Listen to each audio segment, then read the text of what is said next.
Greetings YouTube, it's the Brain Damage Gamer here, and I have some more information for The Division for everybody.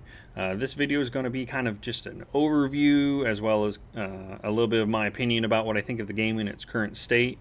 This is going to be something I do recommend for people that are new players because we are going to be going over a lot of the basics of what the game actually entails. So I hope that it's informative as well as enjoyable for everybody watching. So let's go ahead and take a look here. Alright, one of the first things I want to cover is this game. The RPG elements are pretty heavy. People talk about being RPG light. I think it's RPG heavy personally. Now, one of the things I do want to cover with that, this game is all about loot. They have done a lot to modify the loot system to make it easier to get things, to swap out loot, to get new loot, as well as, locating those things that you want to try to move up and improve. So as an example here, I'm currently using a 1911. It does 964 damage per bullet at 310 rounds per minute, and it's got a magazine of 7. Accuracy, reload, speed, range, and stability all listed right here. So, decent gun. I have just picked up another one though. I have this M45A1. I can't equip it yet though. If you look, it says level requirement 17. You can see right here I'm level 15. I need to level up twice more before I can use it. This is definitely a gun I'm going to move into once I get the opportunity, obviously. But I can't do it yet. Got to level up twice more before we can hit that point. Now, that said, you can see damage is increased. Same rounds per minute, same magazine size. So it's just the damage that's really gone up here. You can also see that it's got a little bit of stability issue related compared to the other one. That's probably modifications though. I put some mods on this. I can probably get that to change. That said, modifications. Let's go ahead and I'm going to go to one of my weapons I know is heavily modded so you can see a little bit better on this. So here's my Police M4. On this particular weapon, I have all these wonderful slots I can put things on.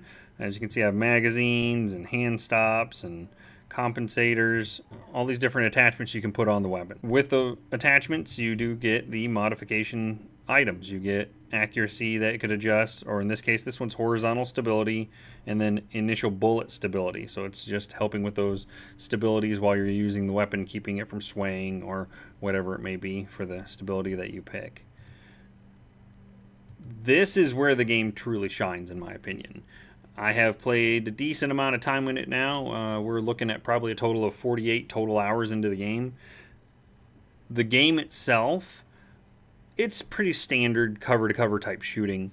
It's the loot that's interesting because you're constantly picking up loot. You can pick up loot in the dark zone. You can pick up loot out here in just the main area.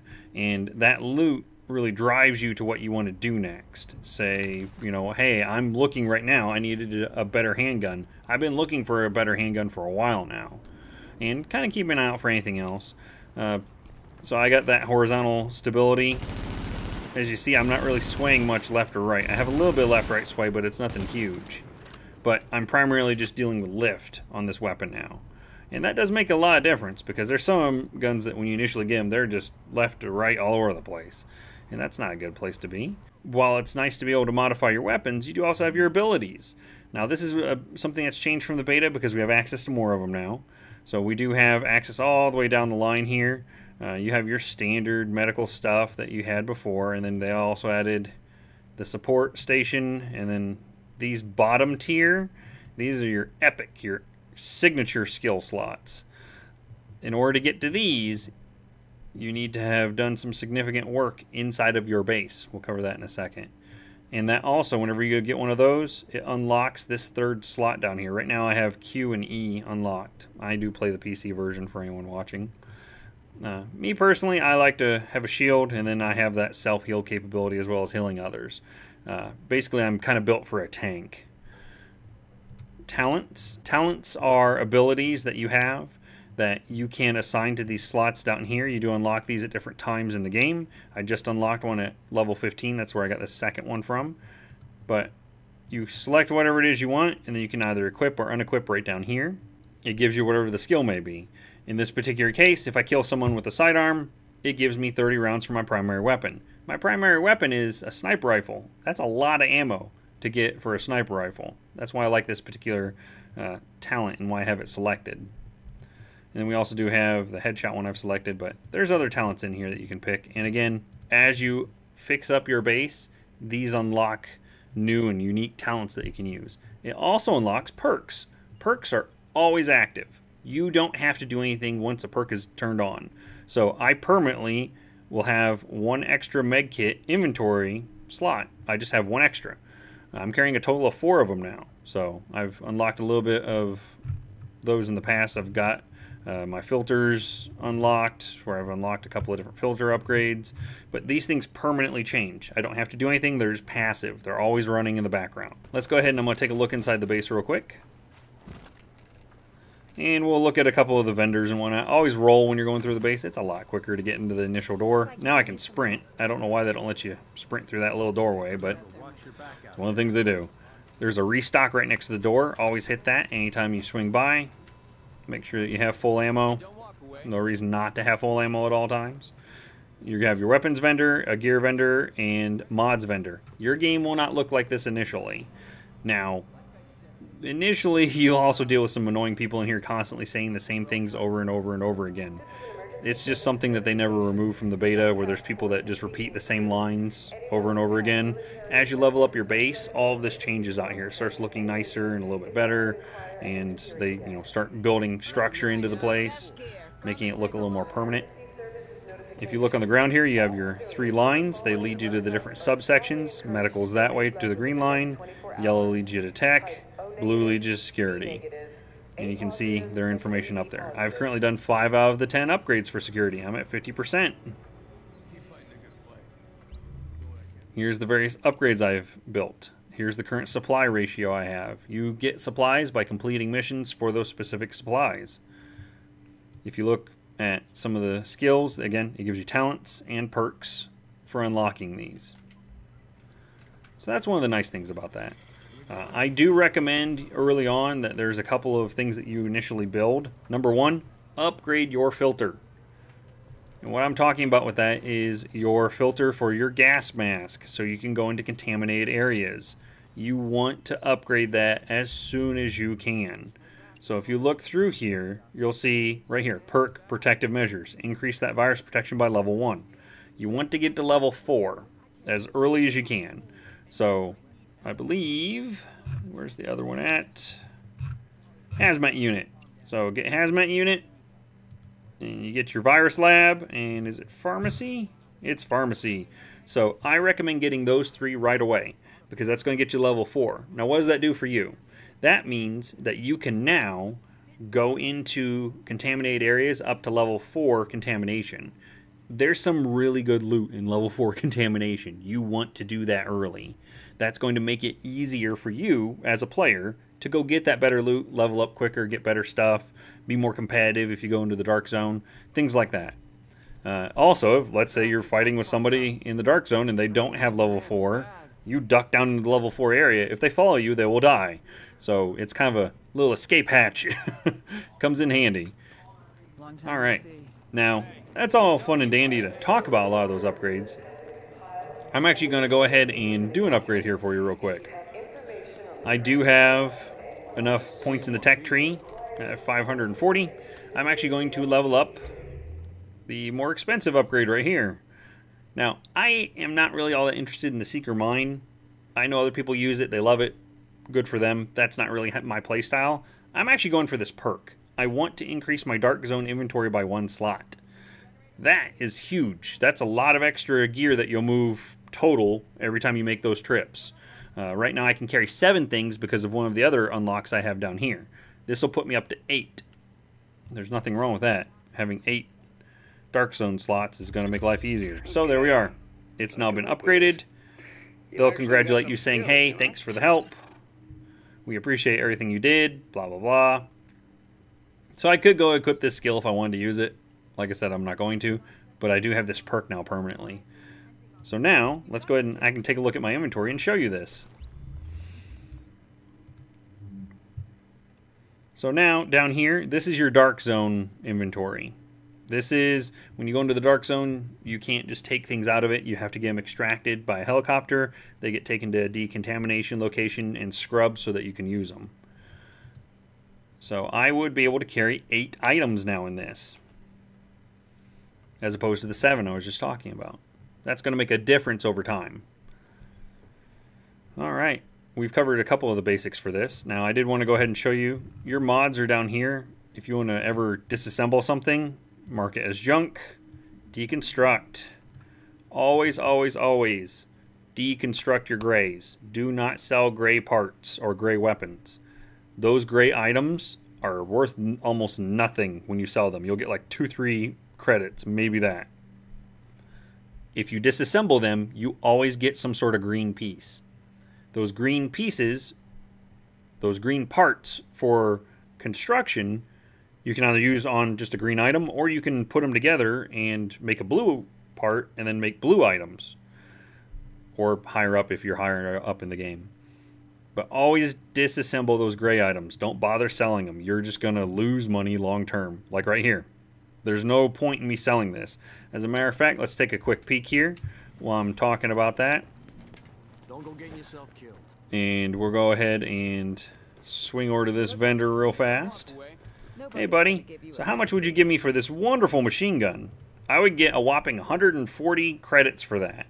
That's nothing. When you look at some of the other weapons I'm selling, I get 900, 280, 392. I mean, you get more for pretty much everything. But these gray items, 74 credits. There's no point in you selling that. You're not making enough money to really make it worthwhile. But those green parts, those will come in handy. So again, I can mark multiples. Let's say I mark this as junk. And I'm going through my other items. I'm like, huh, let's see what else. I'm not going to ever use this shotgun. I don't like the double barrel shotguns because they take way too long for reloading. And I believe I had a glove I saw that was gray. Alright, so I've marked all these different items as junk. Go ahead and hit deconstruct. I deconstructed every item that I marked as junk. It's all of them, not just that one I was highlighting. That's how come I got fabric and weapons parts. So that is going to make it a little bit easier to manage your inventory too, where you can disassemble large amounts of things. You can also sell all of your junk at once too. Big change from the beta. Crafting station. Go ahead and pull this up. Here's the various things I can craft. You initially get to select the category you want.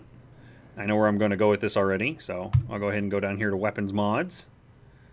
And then right here, I can go ahead and select it. Hang on, the menu's a little screwy.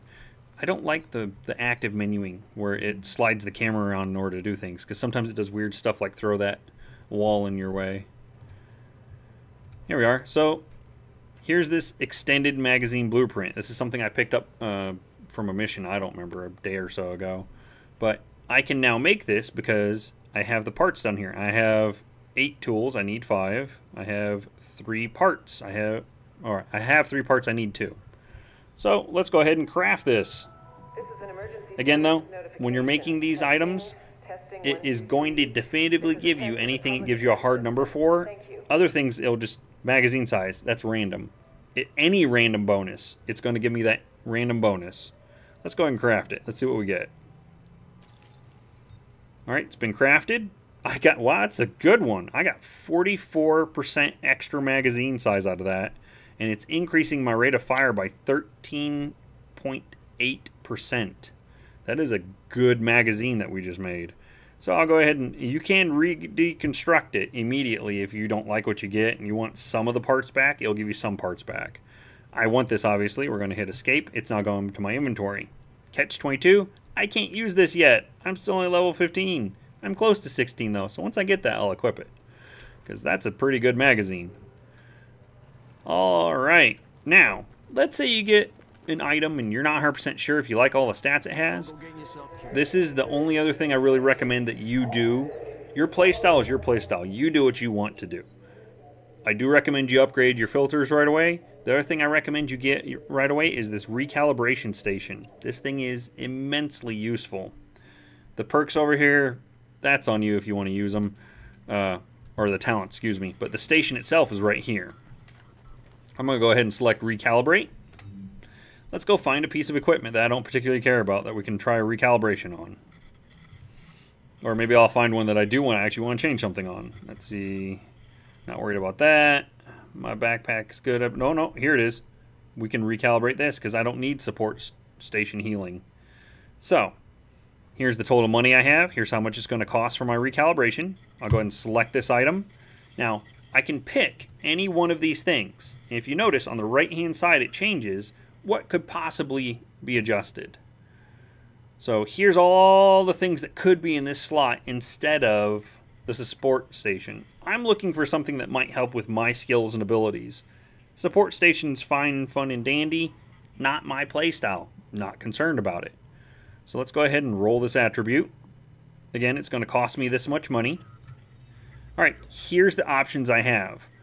When I initially was doing this, I just hit confirm, not realizing I was actually able to pick over here and change things. Unfortunately, nothing's really changed that I want, because none of these are particularly items that are useful to me as a player for what I do for my playstyle. I have one of my friends that actually does do the smart cover, though, so maybe we can select that. Is it trying to lock me into the top one? I think it is. Let's see if we can... There we are. Yes, for some reason it was trying to lock me into that top one right away. It does that sometimes. Be careful of that. Don't be afraid to hit escape. So we're going to go ahead and go with smart cover damage increase. Just because, like I said, I have somebody that uses that. Why not? There we are. I now have this as the extra ability on this. You'll notice, though, these others are grayed out. I can't change them now. Any recalibrations I do in the future are going to be on that specific item. That said, if I want to do another recalibration on this same item, it's now going to cost me $3,125. The price goes up. But this ability to make these minor changes and modifications to your gear, big difference when you're trying to get that specialized piece of equipment. And you're like, this doesn't have the one stat I was looking for. Come in here, try rolling for it, see if you can get it. That way you can have that gear that's all around what you're looking for. Alright, now, we have covered a lot of the basics in regards to what the different items can do and what you can do with your gear. One thing we haven't covered is up here at the top. This is why you're trying to make these changes, what you're looking for. So, you have your DPS, your health, and your skill power. So the DPS is pretty straightforward. This is your damage per second. Your average damage per second. This is what you would be able to get out of whatever your weapon is. And if you look, some of these get pretty high numbers. It kind of moves up there. Now, you'll see that my two different weapons have two different numbers. It's because the speed that they fire their bullets at and or how strong the bullets are. If we're looking at this particular stat, the little firearms underneath is the core number that everything else pulls from. That's the number that really makes a difference. Now, I'm going to go ahead and swap out my gear for some piece of garbage that I have, just so you can see a difference. Right here. If I were to put this backpack on, in the red, my DPS would drop. My firearms would drop to 202, which would lower my average DPS for the weapon I currently have highlighted to 6,859. So it actually drops down my overall ability to do damage because I've lowered this base stat. So whenever you're looking at gear, look right here. See what is it boosting? On this bag I have equipped, I have a plus 57 to firearms. That's how come it's boosting this stat so much. So there's firearms explained. Health is pretty straightforward. This is your ability to take damage and the ability to soak it with your armor ratings on your different armors that you have, and your stamina, the overall count for that is what contributes to your health. Example, if I switch to this backpack, my health would go, the stamina itself would go from 227 to 278, and I would get a total health of 8,340. That's a pretty big oomph to my health. Reason I'm not doing that, again, I'd lose too much of my DPS for how I play. Skill power. Skill power is the strength that you operate your skills at. So if we remember, I have my shield that I use. So with this shield, under my current skill power, this shield provides me with a whopping 16,762 hit points for that shield. That is more than double my health. That's working its way into triple. So in order for somebody to break through that shield, they have to have done enough damage to have killed me a couple times over in order to get to me. This is why that skill is so important, that skill number, because it adjusts these. Just like my healing, with the abilities that I've taken for this, I heal, self-heal, 2,661. That's how much I heal every time I pop that healing item. Which, if you look here, 6,800 something is my health. So I heal for a third of my health every time I pop that healing ability. That's a pretty little hefty chunk of healing. And then skill power is pretty straightforward for the electronics. It's, from what I've seen, a pretty straightforward translation. They just tack a 0 at the end. These other numbers are affected by other things like gear and whatnot. This is very, very straightforward. I move to this. It's 109. Tack a 0 on the end. There's your skill. I am really enjoying the looting aspect of this game. That is truly the ability to go in there and modify my skills. I'm almost the same level as all the people I currently play with. I'm higher than some. I think I'm lower than one of them right now. And they all have different skill ratios. They all have different stats here. So we have different play styles, despite the fact we may have the exact same gear. I may have an M4, they may have an M4, but because my firearms is higher or lower than theirs, my damage is going to be different than theirs. And that's what makes this game unique and interesting, is that difference between what I have versus what they have. That ability to get in here and, you know, really look at those numbers and tweak out what I want. Matter of fact, I'm probably going to even do this right here. I've been looking at these gloves before, so we're actually going to boost my DPS even higher. I'm currently getting a glitch that some people do run into, where you can see this is what my stat should be, but it's not reading it when I switch. See that?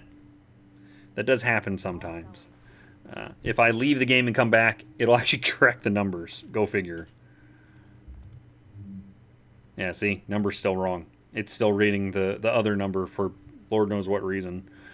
But we're going to go ahead and move on for that. I hope they patch that out sometime soon. It'd be nice. But those are just some of the basics that I've seen in the game. The game itself, it's a lot of fun to play. I'm enjoying the cover-based system. I enjoy moving around and doing things in the game. The one caveat I have to that, you may notice that my frame rate chugs a little here for a few seconds after I get outside. I have a beast of a system. I've got high-end CPU, high-end graphics card, and I can run almost every other game I play consistently 60 plus frames per second. When I get out here in the initial area, and it's only in certain spots, frame rate just chugs for some reason.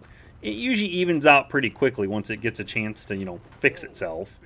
But part of that also could be because I'm recording this video for y'all, and recording at the same time can sometimes stress the system. There's sometimes some people down here. I'm not seeing any enemies for me to shoot at. But that's the basics as far as the gameplay. The Dark Zone's a whole nother beast. The Dark Zone is where you go for your PvP. And it's not necessarily that you have to PvP in the Dark Zone. You can PvP in the Dark Zone. It really depends upon the other people and whether or not people want to engage with you or not.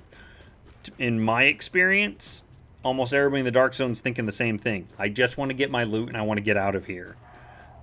Now, you will get those guys that are going to be jerks.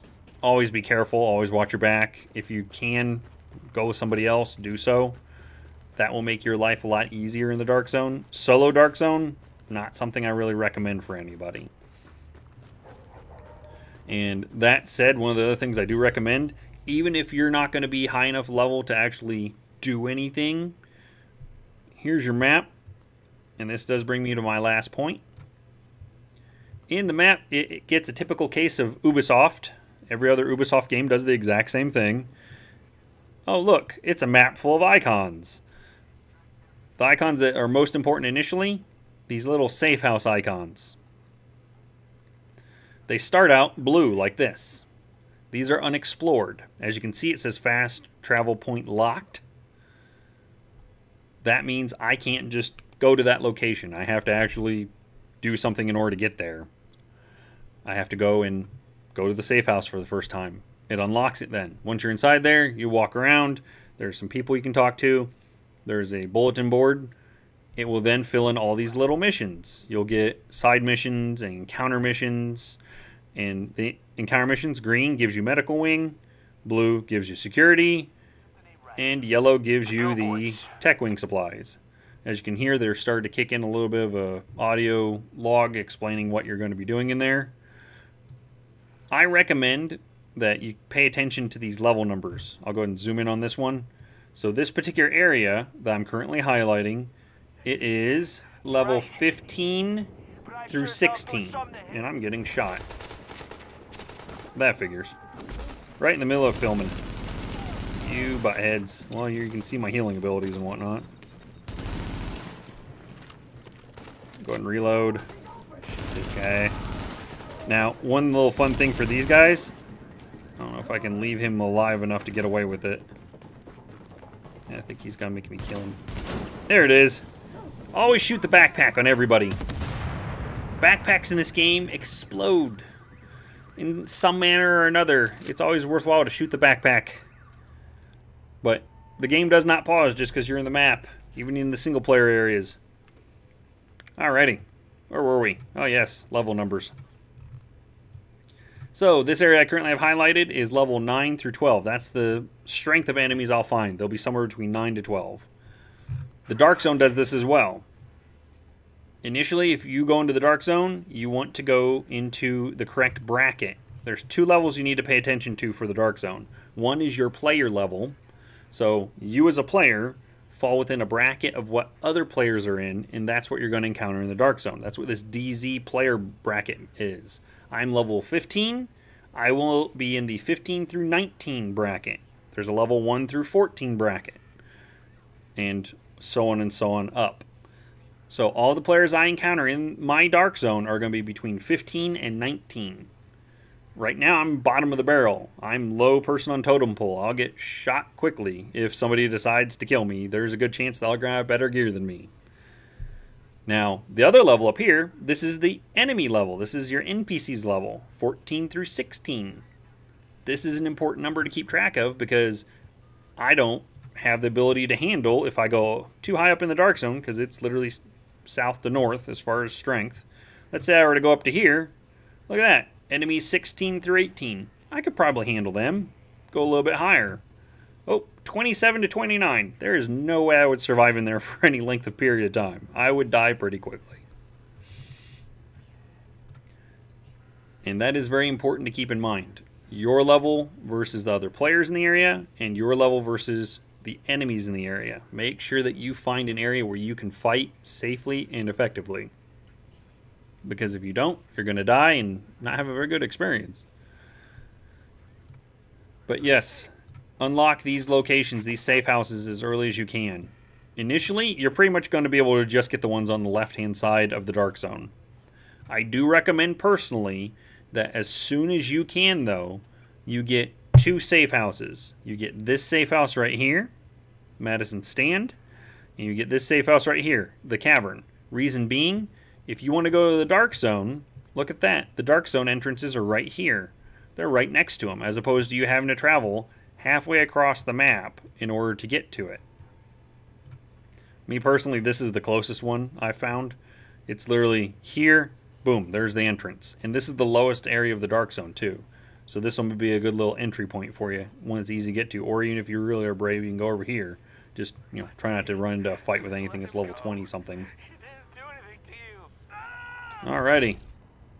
But those are a lot of the basics I wanted to cover in the game. Like I said, I've been having an immense amount of fun with the game. I've really enjoyed every encounter. I've had the ability to play with other players. I've met random other players that I've ended up teaming up with, and we've done things together. It's been a fun experience. The only ever issue I've run into is a server downtime, which is kind of an Ubisoft thing, but it's not been immensely bad, especially for an MMO. I mean, MMOs typically do have server downtime in order to do maintenance and whatnot, so that is to be expected anytime there's going to be a patch. From what I've seen, they're not good about saying anything on Steam, and they're not good about putting it on their Twitter. You can go and check the Division Twitter. Don't check the Ubisoft Twitter, and maybe it'll be on there and they'll say, hey, we have maintenance coming up or maintenance is happening. But that's pretty much all the information I had for everybody. Like I said, me personally, I'm enjoying the game. I'm really liking it. If this was a return or retain, it'd be a retain, obviously. But I would like to thank everybody for watching. If you have any comments on the video, feel free to leave those down below. I always look forward to feedback. I enjoy interacting with all of the viewers that have watched my videos and seen some of the different information I provided. If there's subjects or topics you think that maybe I should cover a little bit more in depth, let me know. I'll take a look and see what I can do about those. And if you did want to get any more information as far as what's going on with me, or if you haven't seen any videos on YouTube in a while, I do have a Twitch that I run as well. I do have a broadcast that is linked on my page for my YouTube, and then I also have Twitter. I typically tweet before I actually start up any form of Twitch broadcast, so keep those in mind and maybe you'll get a chance to see me on the live stream. But as always, I am the Brain Damage Gamer, and I would like to thank everybody for watching. So see y'all in the Dark Zone. Game on.